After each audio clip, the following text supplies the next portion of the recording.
गणेश चतुर्थी के पावन मौके पर बहुत से भक्तों के घर में बप्पा का आगमन हुआ। जी हाँ, घरों में, ऑफिस में, पंडाल में, हर जगह बड़े ही उत्साह के साथ गणेश मूर्ति स्थापित किया गया, पूजा की गई और अब 10 दिनों तक धूमधाम के साथ भगवान गणेश के जयकारे लगाए जाएंगे। जी हाँ, आपको ये भी बता दें कि कई जगहों पर 1 दिन तो कहीं 3 दिन, कहीं 5 दिन, कहीं 7 दिन और कहीं पर 10 दिन तक गणेश भगवान विराजते हैं।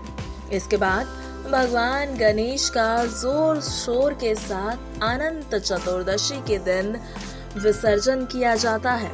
अब ये सवाल जरूर उठता है कि जिन्हें हम इतने उत्साह के साथ स्थापित करते हैं, उनको विसर्जित क्यों किया जाता है? विसर्जन का क्या महत्व है? इससे क्या जुड़ा ऐसा रहस्य है? तो चलिए सबसे पहले आपको विसर्जन का अर्थ समझाते हैं। जी हाँ, विसर्जन जो है वो संस्कृत भाषा का शब्द है। उसका अर्थ है पानी में विलीन हो जाना।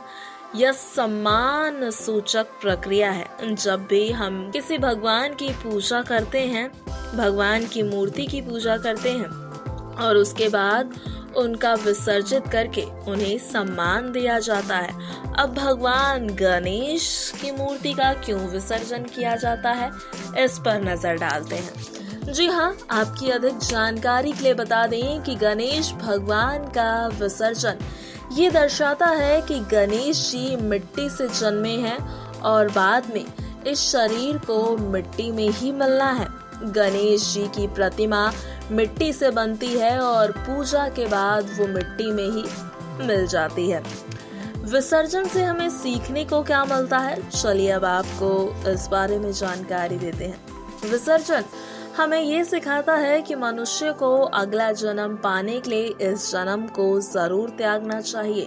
गणेश जी की मूर्ति मिट्टी की बनती है, उसकी पूजा होती है, लेकिन फिर उन्हें अगले साल आने के लिए इस साल विसर्जित होना ही पड़ता है।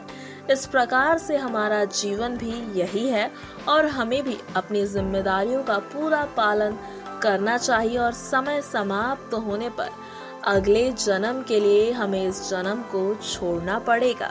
जी हाँ, आपको ये भी बता दें कि प्रकृति को लौटाना पड़ेगा। ऐसा माना जाता है कि गणेश जी को मूर्ति के रूप में आने के लिए मिट्टी का सहारा लेना पड़ता है।